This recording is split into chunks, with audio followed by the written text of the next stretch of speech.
Now that we've got the project set up to use Emgu.CV through Emgu.CV, let's go ahead and finish it.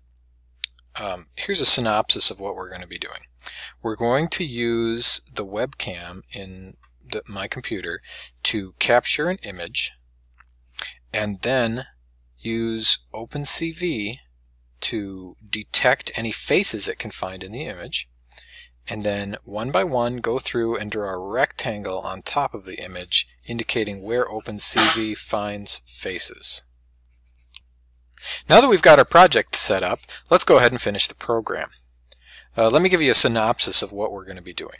We're going to use Emgu.CV through Emgu.CV to capture an image from the webcam and then detect faces in the image, and then one by one draw a rectangle where Emgu.CV detects a face on the image, and then display that image to our user, or me. Let's get started. First things first, let's set up our form. Right now it's just called Form 1. Let's make it FRM Faces. And then in the text property, Emgu.CV Faces. Alright, I want to do something special here. I want this form to auto size. I don't want to have to choose how big it is. So I'm going to go up here to auto size. I'm going to say auto size true, and then auto size mode grow and shrink. So then it should be able to choose how big it is based upon the contents of the window. So we talked about before, we're going to need to use one of these image boxes that Emgu provides.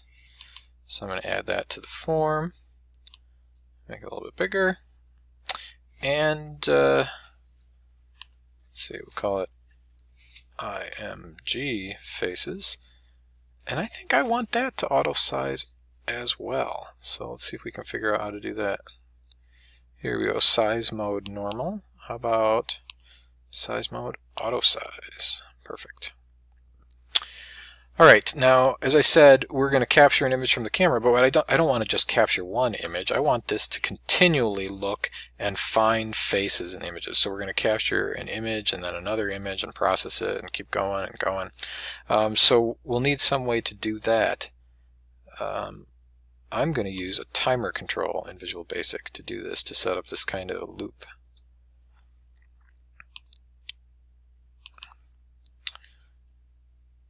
And because it's going to act kind of like a loop for me to do something over and over and over, I'm just going to call it TMR loop. And then I'm going to enable it to make sure that it's enabled when the form starts. Okay, let's fill in the code. I'm going to double click on the timer loop tick. Alright, first things first, in the code we're going to need to tell Visual Basic a little bit about Emgu.CV. So I'm going to import the libraries. Emgu.CV is the main one, and we'll also need to use the library that contains all the structures that Emgu defines.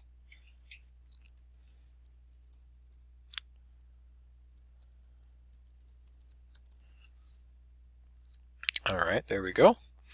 I think they're light right now because we haven't used anything that depends on them, so Visual Basic is keeping them just a little bit subdued to tell us, hey, you might not actually need this import, but we're going to do more, so we will need it.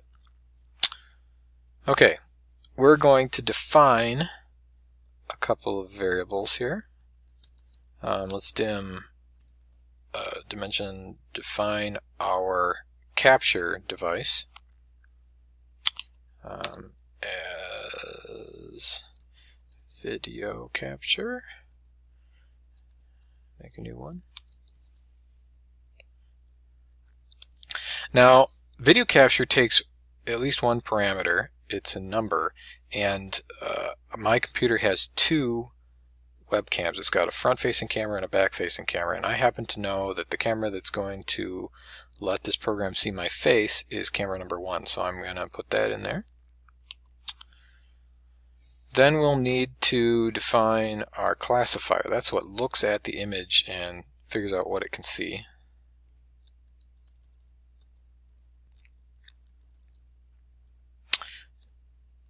And it is a cascade classifier.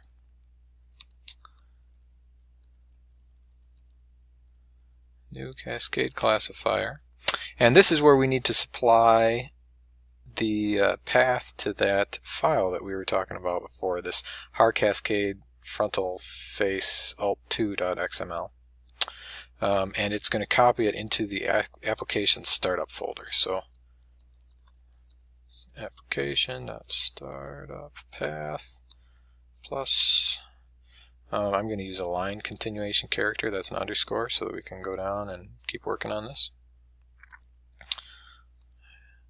Har-cascade frontal face alt2.xml. Oh, I just caught myself doing something here. I am a Linux user, and I think it'll still work, but I'm going to change this to a backslash because that's what we use on Windows. I'll throw an extra line break in there. Alright, now we're all set up.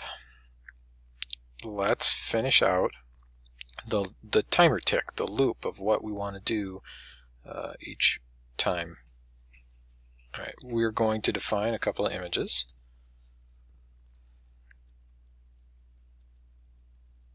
I'm going to call this one the frame. This is the video frame that we captured from the camera. And it is an image. And it is going to be a color image. And we're just going to get that directly from the camera, as I said before. Cap. The method to pull a frame from the camera is called query frame. And then right away, let's just convert it to an image. And we got to specify the color again, and byte. That's blue, green, red. Is the color. Now, the image classification library or algorithm works on a grayscale image. So let's make a copy of this that's grayscale.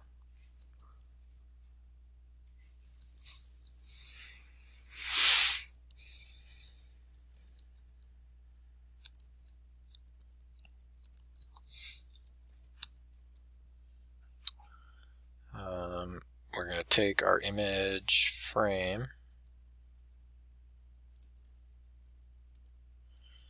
and we're going to convert it. And we're going to specify gray. Alright, now we've got our images, and then we're going to look for faces. And faces, it's going to be a collection of rectangles.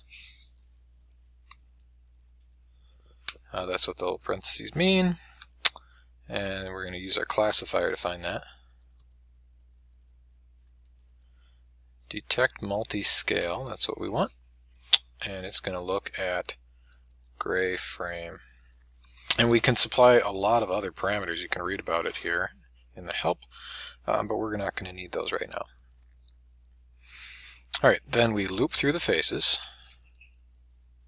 For each face as rectangle in faces, lowercase faces. It fills in a next for us, and then we're going to draw the rectangle onto the original image. Image frame dot draw the rectangle, which is face, and I'm just going to use this color burly wood that I found on the internet and I liked. You can pick a different color. And we'll just make it 3 pixels wide, I think.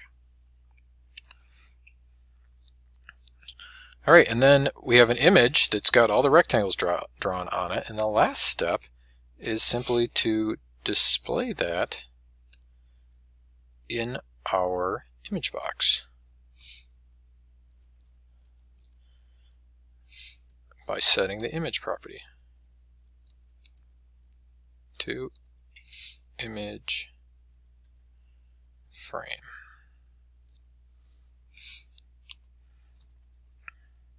I don't need that line. Alright, I think that looks like just about everything that we need to do. Let's try it out. I'm going to go up here and hit Save All again and try to run it, see if we get any errors.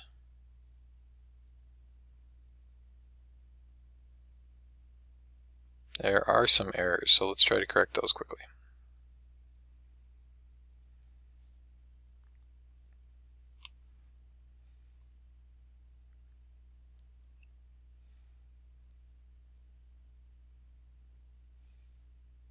So it says on line 11 we've got a problem.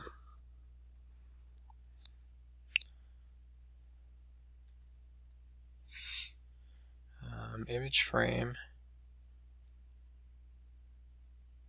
Oh, right here I specified that it was a color image again, and so the source is needing to be converted to get put in the spot of the destination when I had that wrong. Now it should be right. Lines up using the right type on both sides. So let's save it again. Save all and run it, see what happens.